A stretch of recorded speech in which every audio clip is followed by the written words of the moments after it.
کراچی کے علاقے گارڈن میں گہرے کنویں میں گر کر 2 بچے اور ایک نوجوان جاں بحق ہو گیا۔ بچے کھیلتے ہوئے کنویں میں گرے، انہیں بچانے کے لیے جانے والا نوجوان رسہ ٹوٹنے سے نیچے گر کر جاں بحق ہو گیا۔ بات کریں گے نمائندہ جیو نیوز دانیال سید سے۔ دانیال، کیا تفصیل ہے اس افسوسناک واقعے کی؟ کیسے یہ بچے کنویں میں گر گئے؟ جی دیکھیں، بالکل گارڈن ویسٹ کا علاقہ ہے اور رہائشی اپارٹمنٹ کے اندر تقریباً شام 5 بجے کے قریب بچے کھیل رہے تھے اور کھیلتے ہوئے کنواں تھا جس کا ڈھکن بارشوں کے باعث کمزور ہو گیا تھا۔ جب بچے اس کے اوپر کودے تو وہ ٹوٹا اور بچے کنویں کے اندر گر گئے۔ 2 بچے کنویں کے اندر گرے اور جیسی اطلاع ملی اس اپارٹمنٹ کے لوگوں کو، کوئی فوری طور پر ایک پلمبر ہیں جن کو بلایا گیا، وہ فوری طور پر اس کنویں کے اندر اترے۔ جس رسی کی مدد سے وہ پلمبر اندر اترے تھے وہ بھی رسی ٹوٹ گئی، جس کے بعد ریسکیو حکام، دیگر ریسکیو ٹیمیں، پولیس موقع پر پہنچی اور گرنے والے 2 بچوں سمیت 3 افراد کی تلاش کا عمل جاری کیا گیا۔ تقریباً 2 گھنٹے کے ریسکیو آپریشن کے بعد دونوں بچوں کی لاشوں کو اور جو پلمبر تھا اس کی لاش کو نکالا گیا ہے۔ پولیس حکام کے مطابق بچوں کی شناخت بدر اور طلحہ کے نام سے ہوئی ہے، جبکہ جو پلمبر تھے جو بچوں کو بچانے کے لیے کودے تھے اس کنویں کے اندر، ان کی شناخت فیضان کے نام سے ہوئی ہے۔ لاشوں کو سول اسپتال منتقل کر دیا ہے۔ اپارٹمنٹ کے اندر یہ کنواں تھا اور اس کی گہرائی بتائی جاتی ہے کہ تقریباً 120 فٹ سے زائد گہرا یہ کنواں تھا۔ اس کے اوپر ڈھکن رکھا ہوا تھا، لیکن بارشوں کے باعث وہ کمزور ہوا اور بچوں کے کھیل کود کے دوران وہ ٹوٹا، جس کے نتیجے میں بچے کنویں کے اندر گرے۔ پولیس حکام موقع پر پہنچے ہیں، شواہد جو ہیں وہ اکٹھے کیے جا رہے ہیں، لاشوں کی شناخت کا عمل مکمل کر لیا گیا ہے اور اس ریسکیو آپریشن میں تمام کراچی کی جو فلاحی ادارے ہیں ان کے رضاکار تھے، لیکن علاقہ مکینوں نے اس بات کا شکوہ کیا ہے کہ جو ریسکیو ٹیمیں موقع پر پہنچی تھیں ان کے پاس آکسیجن کے آلات نہیں تھے، دیگر آلات نہیں تھے۔ علاقہ مکینوں نے ہی اپنی مدد آپ کے تحت گرنے والے بچے اور جو پلمبر تھا ان کی لاشوں کو کئی گھنٹے بعد اس کنویں سے نکالا ہے۔ جی بہت شکریہ آپ کا دانیال سید، آپ نے اپڈیٹ کیا۔ تحریک انصاف فوج سے ڈیڈ لاک ختم کرنا چاہتی ہے، اسٹیبلشمنٹ کو مذاکرات کی پیشکش کر دی۔ ترجمان پی ٹی آئی رؤف حسن نے بتایا کہ ڈیڈ لاک ختم کرنے کے لیے جو کچھ کر سکتے تھے ہم نے کیا ہے، ان کے دروازے اسٹیبلشمنٹ سے بات چیت کے لیے کھلے ہیں، دونوں کے درمیان بات چیت اشد ضروری ہے، جو بھی بات ہوگی وہ آئین کے دائرے میں ہوگی۔ غیر ملکی میڈیا کو انٹرویو میں رؤف حسن نے کہا کہ اسلام آباد کا جلسہ منسوخ ہونے پر سامنے آیا کہ انفرادی سطح پر لوگوں کے اسٹیبلشمنٹ سے رابطے ہیں۔ چیئرمین سینٹ یوسف رضا گیلانی نے وزیراعظم کو مشورہ دیا ہے کہ انہیں سیاسی مذاکرات کی شروعات اور قیادت کرنی چاہیے۔ اسلام آباد میں صحافیوں سے گفتگو کرتے ہوئے یوسف رضا گیلانی نے کہا کہ مذاکرات کا ہونا بہت اچھی بات ہے، تمام سیاسی جماعتوں بشمول تحریک انصاف سب کے درمیان مذاکرات ہونے چاہیے۔ اگر مذاکرات ہو رہے ہیں بہت اچھی مذاکرات ہونے چاہیے، جو پولیٹیشین جو ہیں ان کے ڈائلاگ ہونے چاہیے۔ نیشنل انٹرسٹ پہ تمام پارٹیوں کو مذاکرات کرنے چاہیے، بشمول تحریک انصاف۔ اس وقت جو پرائم منسٹر ہیں ان کو لیڈ لینی چاہیے اور وہ انیشیٹو۔ پیپلز پارٹی اپنا کوئی رول پلے کرے گی اگر مذاکرات کے لیے جو معاملات آگے بڑھتے ہیں پی ٹی آئی کے ساتھ؟ پیپلز پارٹی اگر کوئی پرائم منسٹر فیصلہ کرے گا تو پرائم منسٹر کی جب بات ہوگی اور نیشنل سیکیورٹی اور نیشنل ایشوز کے اوپر ہم ان کا فال۔ اور مذاکرات کی ان خبروں کے درمیان وزیر دفاع خواجہ آصف نے انکشاف کیا ہے کہ نواز شریف نے تو پارٹی اجلاس میں پی ٹی آئی سے مذاکرات کی بات ہی نہیں کی۔ جیو نیوز کے پروگرام نیا پاکستان میں بات چیت کرتے ہوئے انہوں نے کہا کہ پی ٹی آئی جب تک 9 مئی واقعات پر قوم سے معافی نہیں مانگے گی بات آگے نہیں بڑھے گی۔ 9 مئی واقعات کا احتساب 200% ہونا چاہیے۔ انہوں نے کہا کہ نواز شریف کی صدارت میں اجلاس میں صرف پنجاب کے بلدیاتی انتخابات اور بجلی کے بلوں پر بات کی گئی۔ نون لیگ کی میٹنگ تھی جس کی صدارت کر رہے تھے پریزیڈنٹ نواز شریف صاحب، اور اس میٹنگ کے بعد تو ہمیں بتایا گیا کہ میٹنگ کے حوالے سے تھی احسن اقبال صاحب سے جب یہ بھی پوچھا گیا کہ کیا مذاکرات ہوں گے اور پی ٹی آئی سے بھی ہو سکتے ہیں تو انہوں نے کہا نہیں، پاکستان تحریک انصاف سے مذاکرات نہیں ہو سکتے جب تک وہ معافی نہ مانگے۔ لیکن پھر خبر یہ بھی سامنے آئی کہ نون لیگ کے صدر نواز شریف صاحب نے کہا تھا میٹنگ میں کہ تمام سیاسی جماعتوں کو بات چیت کرنی چاہیے، ادارے بھی ساتھ بیٹھے تاکہ ملک کے جو مسائل ہیں ان کا حل نکالا جا سکے۔ تو آپ میٹنگ کا حصہ تھے، ذرا بتائیے گا کہ پی ٹی آئی کی طرف بھی اشارہ تھا نواز شریف صاحب کا؟ نہیں دیکھیں، اس میں جو آپ جس طرف بات کر رہے ہیں کہ میاں نواز شریف صاحب نے یہ فرمایا، یہ بات وہاں پہ نہیں۔ اس میں 2 موضوع کے جو ہے نا اس کے اوپر ہم نے کانسنٹریٹ کیا اور ہماری ساری ڈسکشن تھی وہ لمٹ رہی، کیونکہ پنجاب میں ابھی تک بلدیاتی انتخابات نہیں ہوئی ہے، باقی صوبوں میں ہوئی۔ تو ہم نے کروانے ہیں انتخابات. ایک تو یہ ایجنڈے کا آئٹم تھا. دوسرا آئٹم جو تھا وہ بجلی کے بل تھے اور کہ کس طرح جو ہے بجلی کی جو نرخ جو ہیں وہ کم کیے جا سکتے ہیں. تو اس کے علاوہ کوئی وہاں پہ جو ہے سیاسی بات جو ہے ادروائز سبھی دوسرے پارٹیوں کے ساتھ یا مذاکرات کے متعلق جو ہے ایسی کوئی بات نہیں ہوئی. اگر کسی نے یہ بات کی ہے, بات جو ہے میرے نہیں خیال کسی نے بھی کی ہے. آگے بڑھتے ہیں. آپ کو بتائیں محکمہ موسمیات نے کراچی میں ایک بار پھر بارشوں کا امکان ظاہر کر دیا ہے. کل سے مرطوب ہوائیں خلیج بنگال سے ملک کے بالائی حصوں میں داخل ہوں گی. محکمہ موسمیات کے مطابق کل سے ایک مغربی لہر کے ملک کے مغربی حصوں پر اثر انداز ہونے کا امکان ہے. محکمہ موسمیات کا یہ بھی بتانا ہے کہ سندھ کی ساحلی پٹی سمیت صوبے بھر میں سسٹم کے تحت 3 اور 4 ستمبر کو گرج چمک کے ساتھ بارشیں متوقع ہیں. محکمہ موسمیات کا کہنا ہے کہ سمندری طوفان اسنا کے لیے آخری ٹراپیکل سائیکلون الرٹ جاری کر دیا گیا ہے. سمندری طوفان اسنا کمزور ہو گیا ہے. ڈیپ ڈپریشن کی صورت میں عمان کے جزیرے سے 320 کلومیٹر دور موجود ہے.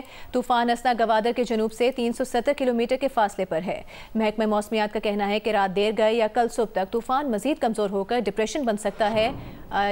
سمندر میں شدید طغیانی رہ سکتی ہے اور کل تک بلوچستان کے ماہی گیر گہرے سمندر میں نہ جائیں, یہ کہنا ہے محکمہ موسمیات کا.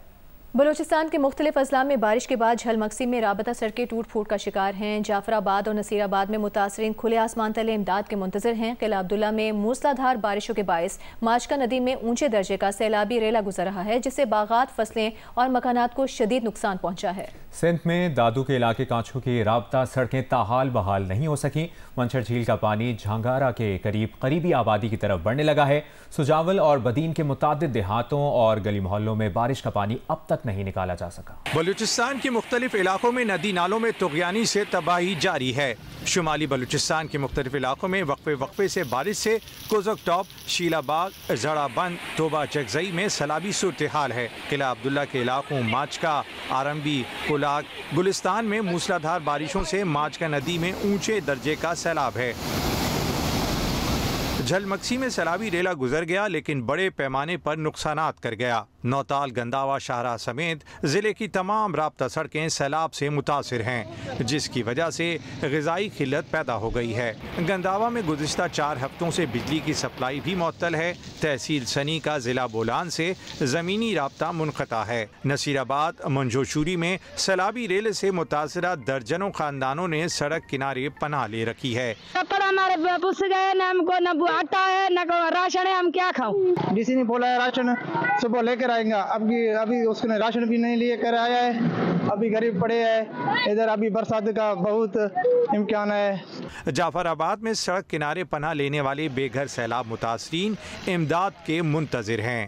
سندھ میں منچھر جھیل میں طغیانی سے پانی سیون کے علاقے جہانگارہ کے قریب آبادی کی طرف بڑھنے لگا ہے. جہانگارہ سے شاہ حسن رابطہ سڑک زیر آب ہے, جبکہ شاہ حسن, نگاول اور دیگر دیہات کا زمینی رابطہ بھی سیون سے کٹ گیا ہے. جوہی کو کاچو سے ملانے والی مرکزی سڑک سیلاب کی نظر ہو گئی ہے. بدین کی تحصیل گولاڑچی میں بارشوں کے باعث انفراسٹرکچر کو شدید نقصان پہنچا ہے. متعدد دیہاتوں کے مکین پانی کی نکاسی نہ ہونے سے مشکلات کا شکار ہیں. سجاول کے بھی مختلف علاقوں سے پانی کی نکاسی نہیں ہو سکی ہے. شمالی بلوچستان کے مختلف علاقوں میں وقفے سے بارشوں کے باعث ندی نالوں میں طغیانی ہے. رابطہ سڑکیں متاثر, جبکہ فصلیں اور باغات کو شدید نقصان پہنچا ہے. اس کی تفصیل بتا رہے ہیں نور زمان اچکزئی. موسمیاتی تغیرات کے باعث سے بلوچستان کے جو شمال بالائی علاقے کلاؤڈ برسٹ کے واقعات کے باعث سے جو سیلابی صورتحال بن جاتا ہے, اس کے بعد بڑے پیمانے پہ نقصانات کا سبب بن رہا ہے. خاص کر قلعہ عبداللہ, چمن, پشین, زیارت, قلعہ سیف اللہ, کوزک ٹاپ, شیلا باغ ٹاپ پر جس طرح کی بارش ہوئی ہے 100 سال کے بعد جو سیلابی ریلے بالائی علاقوں سے نیچے اترے ہیں, تو 100 سال بعد جو ان کی قدرتی ساخت تھی برساتی آبی گزرگاہوں کی, اب وہ تبدیل ہو چکی ہے. برطانوی اخبار نے بانی پی ٹی آئی کو طالبان دوست قرار دے دیا. برطانوی اخبار نے سوال کیا ہے کہ کیا طالبان دوست شخص کا بطور چانسلر آکسفورڈ یونیورسٹی انتخاب درست ہو سکتا ہے. برطانوی اخبار کے مطابق بانی پی ٹی آئی نے خواتین کی تعلیم پر پابندی لگانے والے طالبان کی حمایت کی. بانی پی ٹی آئی نے اسامہ بن لادن کو شہید قرار دیا. کیا طالبان کو دوست کہنے والا آکسفورڈ یونیورسٹی کے چانسلر کا انتخاب لڑ سکتا ہے؟ بانی پی ٹی آئی نے خواتین کے لباس کو ان کے ساتھ زیادتی کی وجہ قرار دیا تھا. برطانوی اخبار نے بانی پی ٹی آئی کو اینڈریو ٹیٹ سے تشبیہ دی. اینڈرو ٹٹ سوشل میڈیا انفلوئنسر ہے جو خواتین سے متعلق متنازع بیانات دیتا رہتا ہے۔ برطانوی اخبار نے کہا کہ آکسفورڈ کے چانسلر کو پورے سال خود کو دستیاب رکھنا ہوتا ہے، جبکہ بانی پی ٹی آئی کو 14 سال سزا ہو چکی، وہ جیل میں ہیں، دستیاب کیسے ہوں گے؟ برطانوی اخبار کی اس خبر پر مسلم لیگ نون کے سینیٹر طلال چودھری نے کہا کہ دنیا کے ایک بڑے اخبار نے بڑے اہم سوالات اٹھائے ہیں۔ ایسا آدمی چانسلر منتخب ہونے کے بعد 14 سال جیل میں گزارے تو کیا رول ماڈل ہوگا؟ ان سوالوں کا جواب پی ٹی آئی کے رہنماؤں کے پاس بھی نہیں ہے۔ طالبان کا معاملہ اور خواتین سے متعلق معاملات بہت بڑے سوالات ہیں۔ ترجمان دفتر خارجہ کا بھارتی وزیر خارجہ کے مقبوضہ کشمیر سے متعلق بیان پر رد عمل۔ مسئلہ کشمیر عالمی سطح پر تسلیم شدہ ہے، کہنا ہے ترجمان دفتر خارجہ ممتاز زہرا بلوچ کا۔ ان کا کہنا تھا جنوبی ایشیا میں امن و استحکام کے لیے متنازع کشمیر کا حل ناگزیر ہے۔ متنازع کشمیر سلامتی کونسل کے قراردادوں اور کشمیریوں کی خواہشات کے مطابق حل ہونا چاہیے۔ ترجمان نے کہا کہ پاکستان جموں کشمیر تنازع کے یک طرفہ حل سے متعلق کسی بھی بیانیے کو مسترد کرتا ہے۔ ایسے دعوے گمراہ کن اور زمینی حقائق کے برعکس ہیں۔ ترجمان کے مطابق بھارت مقبوضہ کشمیر سے متعلق اشتعال انگیز بیان بازی اور بے بنیاد دعوے ترک کریں۔ بھارت جنوبی ایشیا میں پائیدار امن کے لیے بامعنی مذاکرات کا راستہ اپنائے۔ کشمیری حریت رہنما سید علی گیلانی کی تیسری برسی کے موقع پر اسلام آباد میں کانفرنس کا انعقاد کیا گیا۔ چیئرمین کشمیر کمیٹی قاسم نون نے کہا کہ سید علی گیلانی کے ویژن کو لے کر آگے چلیں گے۔ سید علی گیلانی کی قربانیوں کو خراج تحسین پیش کرتے ہیں سابق امیر جماعت اسلامی سراج الحق نے کہا کہ اس وقت ملک میں زہریلی تقسیم کا نقصان کشمیر کو ہو رہا ہے، مسئلہ کشمیر کو قومی اور سرکاری سطح پر اٹھانا ضروری ہے۔ مریم نواز کی رپورٹ دیکھیے۔ کشمیری حریت رہنما سید علی گیلانی کی تیسری برسی کے موقع پر اسلام آباد میں کل جماعتی حریت کانفرنس اور کشمیر لبریشن سیل کے زیر اہتمام سیمینار کا انعقاد کیا گیا۔ سیمینار میں چیئرمین کشمیر کمیٹی رانا محمد قاسم نون سمیت ممبران قومی اسمبلی اور سابق امیر جماعت اسلامی سراج الحق نے شرکت کی۔ مقررین نے مسئلہ کشمیر کے لیے سید علی گیلانی کی جدوجہد کو یاد کیا۔ تحریک آزادی کشمیر سے لے کر وہ سلسلہ تکمیل پاکستان تک جا پہنچتا ہے۔ ہم انہیں آج خراج تحسین پیش کرتے ہیں، اور جن کا نعرہ تھا کہ ہم پاکستانی ہیں اور پاکستان ہمارا ہے۔ یہ جو اعلانات ہوتے ہیں، اشتہارات ہوتے ہیں، میں سمجھتا ہوں یہ کافی ہو گیا ہے۔ اب کشمیری قوم کوئی عملی اقدام کرنے کے بارے میں ہمارے انتظار میں ہے۔ نریندر مودی جو کہ گجرات کا قاتل ہے، وہ کشمیر کا قاتل بھی ہے۔ ہمیں ان الفاظ جو ہے ان کو پہنچانا ہے ہر جگہ پہ۔ ہمیں نریندر مودی کا جو چہرہ ہے وہ آشکار کرنا ہے عالمی دنیا کے سامنے۔ میں اکثر یہ کہتا ہوں کہ پاکستان سے زیادہ کشمیری جو ہیں وہ زیادہ دور اندیش اور زیادہ دلیر ہیں، تو اس کو آگے بڑھانے کی ضرورت ہے، کوئی نقشہ بنانے کی ضرورت ہے، اس کو آگے لے کر چلنے کی ضرورت ہے۔ مقررین نے سید علی گیلانی کی لازوال قربانیوں کو رائیگاں نہ جانے دینے کا اعادہ کیا اور مسئلہ کشمیر کے حل کے لیے اسے حکومتی سطح سمیت ہر فورم پر اٹھانے کا مطالبہ کیا۔ کیمرامین فہیم قریشی کے ساتھ مریم نواز، جیو نیوز، اسلام آباد۔ وزیر اعظم شہباز شریف نے کہا ہے کہ حکومت معاشی اصلاحات کی پالیسی پر گامزن ہے اور رائٹ سائزنگ پالیسی پر بھی تیزی سے کام ہو رہا ہے، جس کی نگرانی وہ خود کر رہے ہیں اور اس کے معیشت پر مثبت اثرات جلد نمایاں ہوں گے۔ وزیر اعظم نے کہا کہ وفاقی حکومت اور پنجاب حکومت کی جانب سے بجلی صارفین کو بلوں کی مد میں ایک بڑا ریلیف دیا گیا۔ آج سے پیٹرولیم مصنوعات کی قیمتوں میں مزید کمی کی گئی ہے۔ یہ بھی کہا کہ ہماری حکومت تمام فوائد عام آدمی تک منتقل کرنے پر یقین رکھتی ہے۔ انہوں نے کہا کہ عوام کی مشکلات کا احساس ہے اور حکومت عوام کی مشکلات اور مسائل کے حل کے لیے دن رات کام کر رہی ہے۔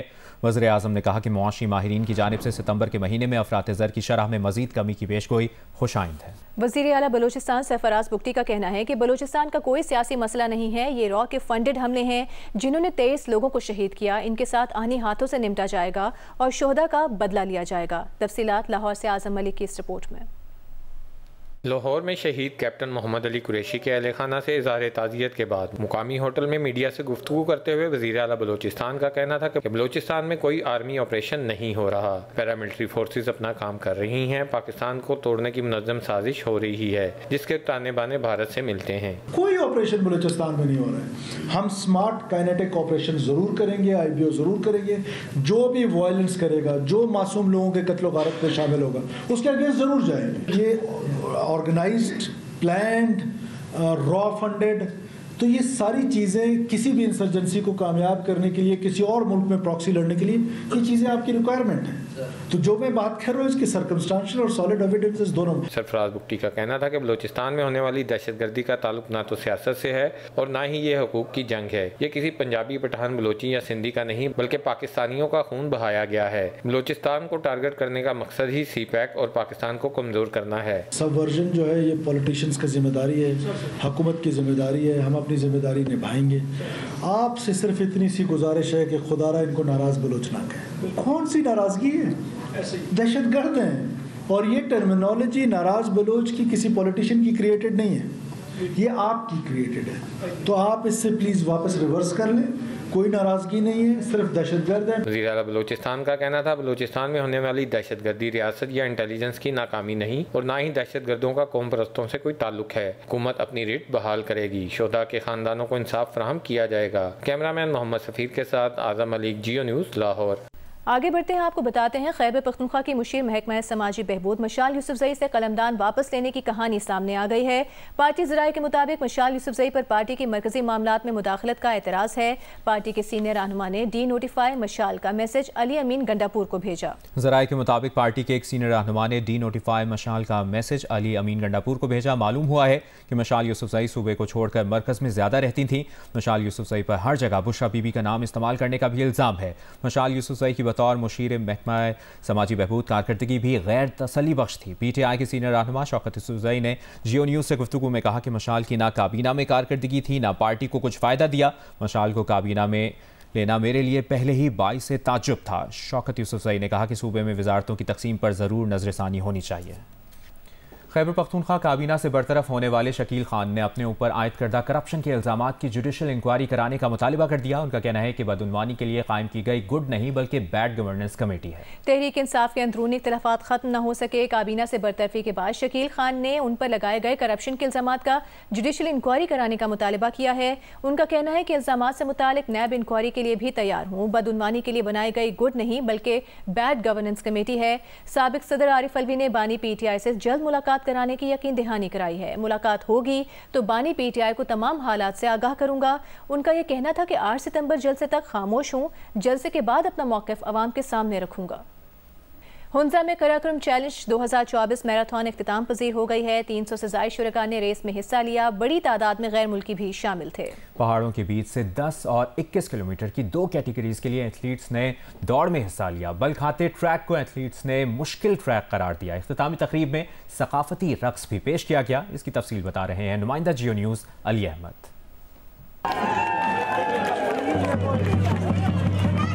گلگت بلتستان کا حسین ضلع ہنزا جہاں قراقرم چیلنج 2024 میراتھن کی تیاریاں کئی روز سے جاری تھی.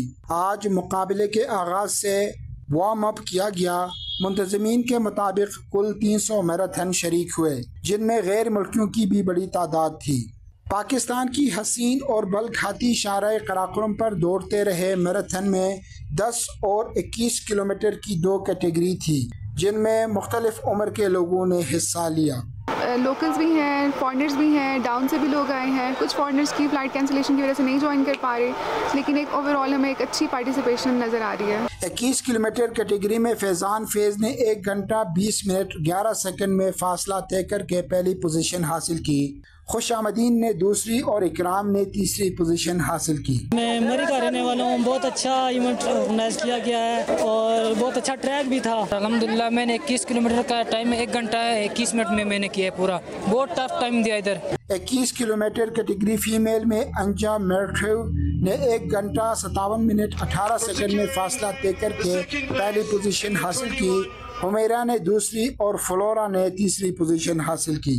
10 کلومیٹر کیٹیگری میں زہیب شاہد نے 37 منٹ 27 سیکنڈ میں فیصلہ طے کر کے پہلی پوزیشن حاصل کی. وقار احمد نے دوسری اور عمر زمان نے تیسری پوزیشن حاصل کی. 10 کلومیٹر فیمیل میں ندا کریم نے 56 منٹ 53 سیکنڈ میں فاصلہ طے کر کے پہلی پوزیشن حاصل کی. رخسانہ مریم نے دوسری اور سنجیدہ کریم نے تیسری پوزیشن حاصل کی.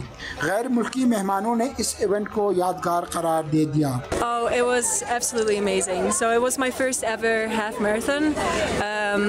but to be able to do it in such a beautiful place was just like amazing. اختتامی تقریب میں گلگت بلتستان کے روایتی موسیقی اور ثقافتی رقص بھی پیش کیا گیا، جس پر حاضرین نے خوب داد دی۔ علی احمد، جیو نیوز، ہنزا، گلگت بلتستان۔